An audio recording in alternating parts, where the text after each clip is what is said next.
15 de junho é celebrado o Dia Mundial de Conscientização da Violência contra a Pessoa Idosa. A data traz uma reflexão sobre os direitos desse público e qual o papel da sociedade diante dessa conscientização. O trabalho dos defensores públicos nesse sentido, tanto orientando as partes envolvidas, quanto realizando audiências extrajudiciais ou entrando com medidas judiciais, é fundamental para garantir esses direitos.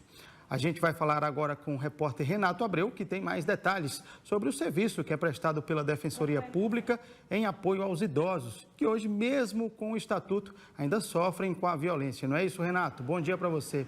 Bom dia, Tiago. Bom dia a todos. O dia mundial, aliás, não é nacional, é o Dia Mundial de Conscientização da Violência contra a Pessoa Idosa.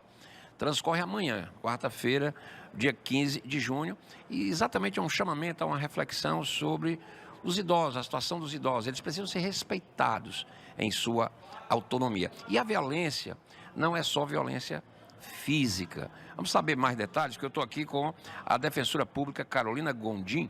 Ela, inclusive, coordena a Comissão Nacional da Pessoa Idosa da Associação Nacional dos Defensores Públicos. Ela é da DPEC, aqui do estado do Ceará, mas ela tem esse trabalho de coordenação nacional da Associação Nacional dos Defensores, a doutora Carolina Gondim. Doutora Carolina, o que é que mais preocupa nesse dia em que se reflete a violência contra a pessoa idosa? Muito bom dia.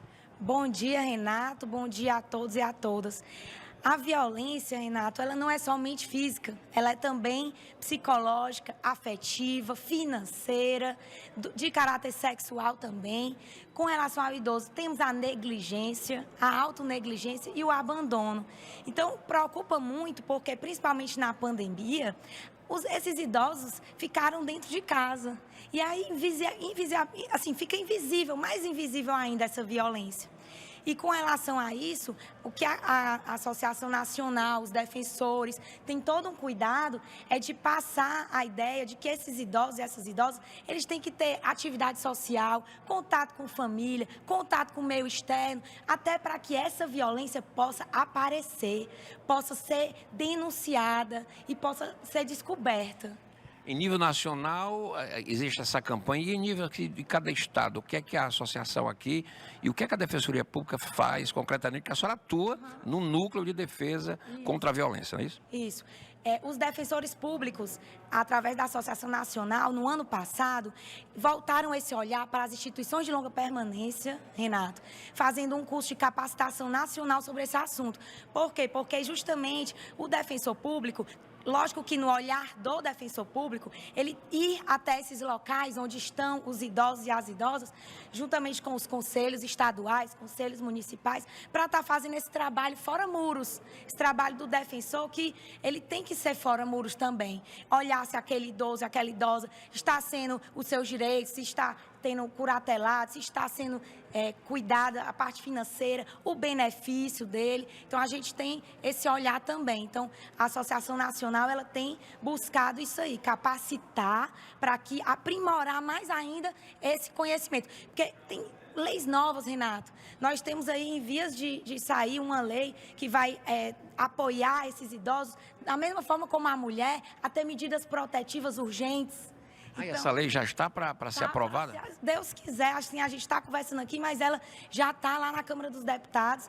E aí a gente até pede, né, que esses deputados continuem essa corrente, porque é importante, sim, para ter a mesma agilidade, a mesma confiança da população.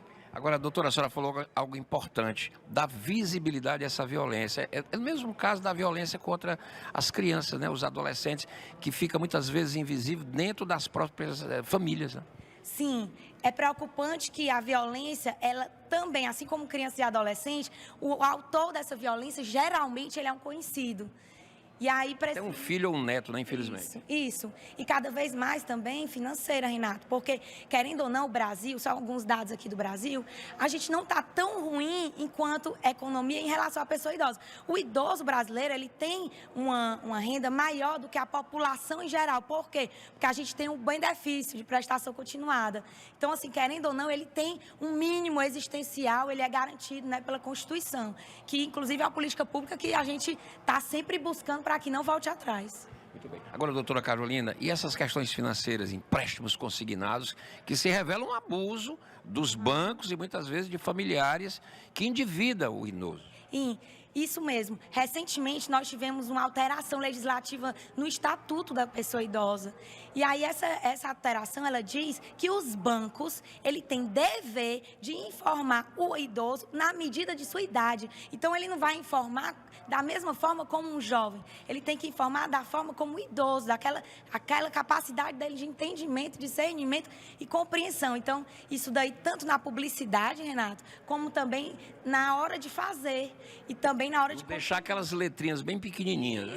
Isso. São letrinhas, são cartões consignados, mal explicados, que é uma grande luta da gente enquanto defensor, para que todos vocês, idosos e idosas que estão nos escutando, possam compreender que tem modalidade de empréstimo diferente. Doutora Carolina, como é que se procura aqui em Fortaleza o núcleo que a senhora atua lá na Defensoria Pública do Estado? Aqui na Defensoria Pública, nós temos o Núcleo do Idoso, que nós temos 2 colegas, e os que dão continuidade, que eu estou nesse pessoal. E aí ele funciona na sede da Defensoria. Mas também, Renato, todos os defensores do interior, todos os defensores dos núcleos, eles são capacitados para atender a pessoa idosa também.